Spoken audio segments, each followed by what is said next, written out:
Yo YouTube, what's going on? Welcome back to Keel's Got Time, and today, because I've got some time, we're going to be reacting to normal behaviours that are actually signs of mental illness. Now, this is like my third time trying to react to this video, so I'm hoping that it just goes smoothly and we can get this over and done with. Jeez. Oh, jeez. So for the first 5 or so minutes, I'm probably not gonna yap that much. And then I haven't watched after that, so screen recording keeps cutting out and all that bullshit. Let's just jump into it. Normal behaviors that are actually signs of mental illness. Mind. Ever make a tiny mistake at work, and suddenly your brain shows you a movie where you're fired, homeless, and fighting raccoons for pizza crusts? Or your friend doesn't text back for an hour, and your mind goes, "They hate me," or "They're probably in a ditch somewhere"? This isn't just worrying. This is catastrophic thinking. It's like having a personal film director in your head who only makes disaster movies, and you're always the star. Your brain takes something small and blows it up like a balloon at a kid's party, except instead of fun shapes, you get nightmares. Your boss sounds slightly annoyed on a call. A normal brain thinks, maybe they're having a bad day. A catastrophic brain thinks, I'm getting fired, losing my house, and my cat will judge me forever. This can feel responsible, like you're just being prepared. But there's a difference between planning and assuming the apocalypse is coming because you forgot to reply to an email. People with this pattern don't just imagine messing up a presentation. They see themselves freezing on stage, everyone laughing, getting fired. I think we've all done this at least once. And ending up as that person who yells at pigeons in the park, all from one PowerPoint. The anxiety this creates is intense because in your mind, this disaster movie feels 100% real, like it's already happening.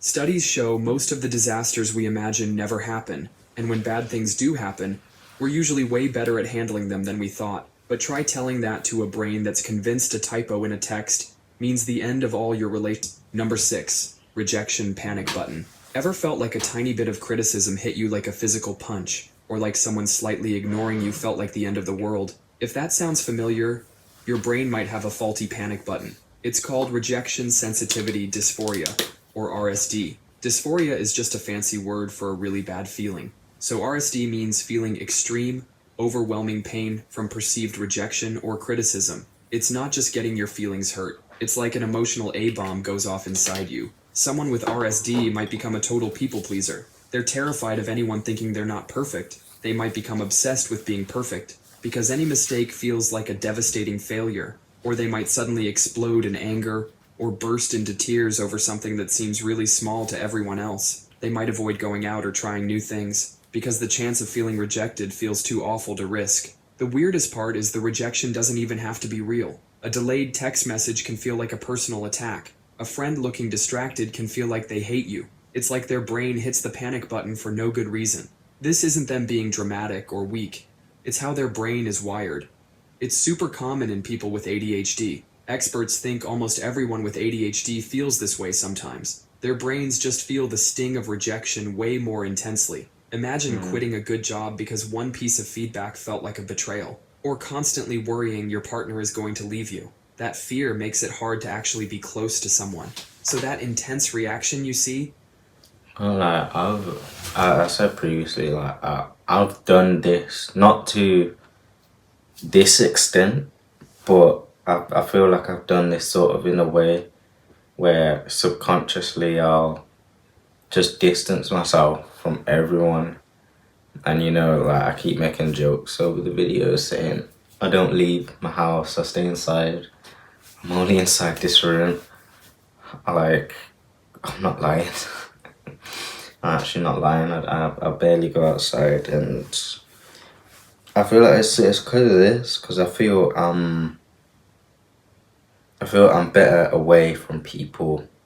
Like I feel I'm worse off with people than I am without. Like I feel like basically I'm the issue. That's what I feel like, that I'm the issue, so I need to distance myself. And yeah, it just makes for very unhealthy thoughts, unhealthy habits, Not good. Damn. I mean, Keel's mentally ill. I think Keel's been mentally ill for a while now. It might just be their brain's faulty alarm system unleashing a storm of real pain. Number 5. Compulsive body habits. You know that friend who's always biting their nails during movies. Or maybe you've caught yourself picking at that scab for the 10th time today. Sorry if These you aren't hear my just dad bad in the habits. background. They might be your brain's way He of just screaming loud. for help. Body-focused repetitive behaviors, or BFRBs, affect millions of people, but most have no idea it's an actual condition. Let's start with nail biting. Sure, lots of people do it, but for some, it goes way beyond a nervous habit. They bite until their fingers bleed, until the nail bed is destroyed, Ew. and they can't stop, even when they desperately want to. And there's skin picking, or dermatillomania. This isn't popping the occasional pimple. It's hours spent in front of a mirror, digging at perfectly healthy skin, creating wounds that turn into scars. Some people have to wear long sleeves year-round to hide the damage. Hair pulling, or trichotillomania, is another one. People pull out their own hair Trichotillomania. strand by strand from their scalp, Learning some new eyebrows, words today. and eyelashes, until there are bald patches they have to cover with makeup or hats. Most people doing these behaviors aren't fully aware they're doing it. It's like their hands have a mind of their own. The brain sends out this intense signal: fix something, now, and the hands obey, even when the person doesn't want them to. During the act, there's often a strange sense of satisfaction, like scratching an itch you can't reach, but afterwards, shame, guilt, physical pain, and the cycle starts all over again. These behaviors often get worse during stress or anxiety. It's the brain's twisted way of trying to cope, like it's saying, I feel uncomfortable, so let's create physical discomfort I can control. BFRBs are often linked to anxiety disorders, OCD, or past trauma. The brain gets stuck in a loop it can't. I feel uncomfortable, so let's make physical. What did he say? What was the bar? Guilt, physical pain, and the cycle starts all over again.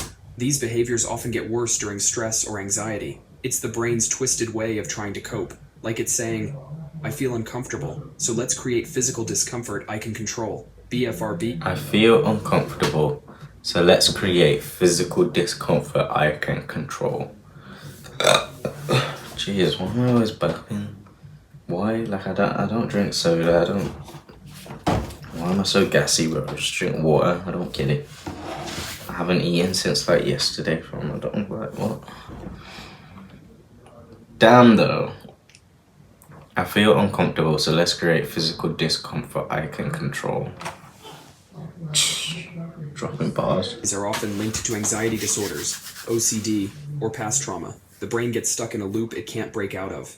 Your brain is just trying to cope in the only way it knows how. The good news is there's help available. But first, you have to recognize it's more than just a bad habit. It's a sign that something deeper needs attention. Number 4, trapped by rituals. Some people have to touch the doorknob exactly 3 times before leaving. Or maybe they arrange their desk items in perfect symmetry every single morning. We all have little quirks. But for some people, these aren't just preferences. They're urgent, screaming demands from their brain that feel impossible to ignore. This is the hidden world of OCD control rituals. This isn't about being neat or organized.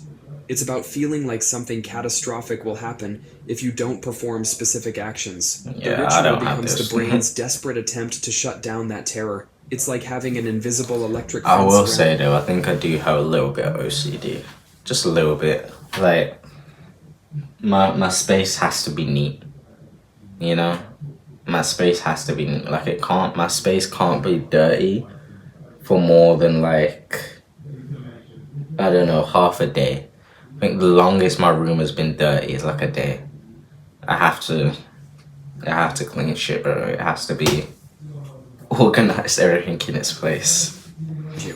Cross it or break the rules, and your internal alarm system goes haywire. These rituals can look bizarre from the outside. Someone might wash their hands until they're raw and bleeding, not because they're actually dirty, but to wash away a bad thought. Others check locks dozens of times, convinced one missed check means disaster. Some people spend hours rereading a single page. They're terrified they missed a crucial detail that could have awful consequences. One person might need every item on their nightstand perfectly aligned before they can sleep. Otherwise, a wave of unbearable dread washes over them. These behaviors might seem strange, but for the person doing them, they feel absolutely necessary. The truly maddening part is the relief these rituals provide almost never lasts. The anxiety comes roaring back, often demanding the ritual be performed again, maybe even more elaborately next time. It's a cruel cycle that can eat up hours of someone's day. The brain believes, if I do this, the bad thing won't happen. But it's a trick. The ritual itself becomes the problem. This isn't a choice. It's not just being particular. It's the brain's alarm system misfiring, desperately trying to regain control in a world that suddenly feels terrifyingly unsafe. Number 3. When joy disappears. Ever bite into your absolute favorite food and it tastes like cardboard? Or your best friend tells you they got engaged and instead of excitement, you feel nothing? You might think you're just tired. Or maybe you've matured. This emotional flatlining has a name. Anhedonia. It's when activities that used to make you happy just don't anymore. Picture this. Your brain has a joy circuit. When something... I feel like a lot of these link to... Y'all remember the loneliness video that we watched on how loneliness changes your brain? I'm seeing a lot of sort of repeat things being said about the brain. It happens. This circuit lights up with chemicals like dopamine.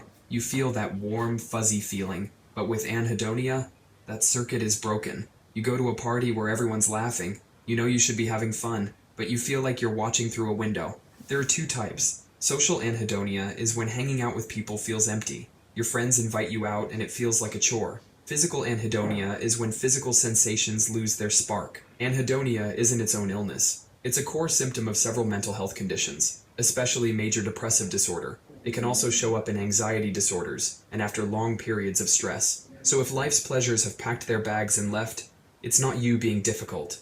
It's a sign that something deeper might... Number 2. The reassurance trap. Imagine the need for an "are you sure" echoes in your head, over and over, never fully satisfied by the answer. This is excessive reassurance seeking. It's like having an anxiety alarm that only a constant stream of "yes, you're okay" can temporarily silence. You send a text message. No immediate reply. Instead of assuming they're busy, your brain screams, "They're mad at me. I said something wrong." So you ask your friend if they are mad at you. They say no. For a fleeting moment. Relief. But then the doubt creeps back. You think, what if they're just saying that? Maybe I should ask again, just to be really sure. This isn't about getting new information. Often the person asking already knows the answer, or has been told it multiple times. It's about trying to get rid of a deeply uncomfortable feeling of anxiety or uncertainty. The problem is, it's a trap. The more you seek reassurance, the more your brain relies on it to feel calm. They might repeatedly confess minor wrongdoings from years ago, hoping to be told it's okay. Or they might spend hours Googling symptoms, seeking reassurance that a common headache isn't a brain tumor. Each reassurance provides a tiny hit of relief, which then reinforces the seeking behavior, making the urge to ask again even stronger next time that anxiety spikes. It's a vicious cycle. They're about prolonging the questioning until a satisfying threshold of reassurance is hit. But that threshold is like a mirage. It keeps moving. It's not attention-seeking. It's a compulsive behavior, often seen in anxiety disorders. Seems like all of these behaviors are like repetitive in a cycle. Like every single one just leads to you being in a cycle of anxiety and depression. That's what it seems like. Compulsive disorder. The brain is desperately trying to get certainty in an uncertain world. But the quest for 100% certainty is endless, and it can be incredibly draining for the people around them. Imagine being asked the same question dozens of times a day. The reassurance seeker isn't trying to be annoying. They're often in genuine distress, caught in a loop where the only temporary relief comes from an answer that never truly sticks. Number 1. Frozen by choices. Ever spent 45 minutes scrolling through Netflix without watching anything? Or stood in the cereal aisle so long that security started giving you weird looks? This isn't just being indecisive. This is decision paralysis. And it's your brain's way of screaming that something deeper is going on. Picture this. You're at a restaurant. The waiter asks what you want. A simple question. But your brain turns into a supercomputer running every possible disaster scenario. What if the pasta is cold? What if the chicken gives you food poisoning? What if you pick wrong and everyone judges you? Ordering lunch just became a life or death situation in your head. People with decision paralysis aren't just picky, their brains are stuck in a loop, desperately trying to avoid the wrong choice. They're waiting for that perfect feeling of certainty that never comes, so they freeze, sometimes for hours, sometimes for days. Sometimes they just let other people decide everything for them. This isn't limited to small stuff like what socks to wear. It bleeds into everything. Career moves get postponed indefinitely. Relationships stay in limbo. People stay in apartments they hate because looking for a new place means making choices. The brain's fear response gets so messed up that picking a sandwich becomes as stressful as defusing a bomb. Nearly 20% of adults deal with anxiety disorders that can cause this. That's 1 in 5 people whose brains turn everyday choices into mental torture chambers. The what-if game never stops. Your mind becomes your own worst enemy, trapping you in endless loops of possibilities. So if you find yourself paralyzed by choices that other people make without thinking, it might not be a personality quirk. It might be your brain sounding a clear alarm. That's all for today. I'll be making similar videos in the future. Oh, thank you, chill dude. Thank you. That's a good video. But 20%, that's a lot of men with anxiety. Or not men. That's a lot of people with anxiety, man.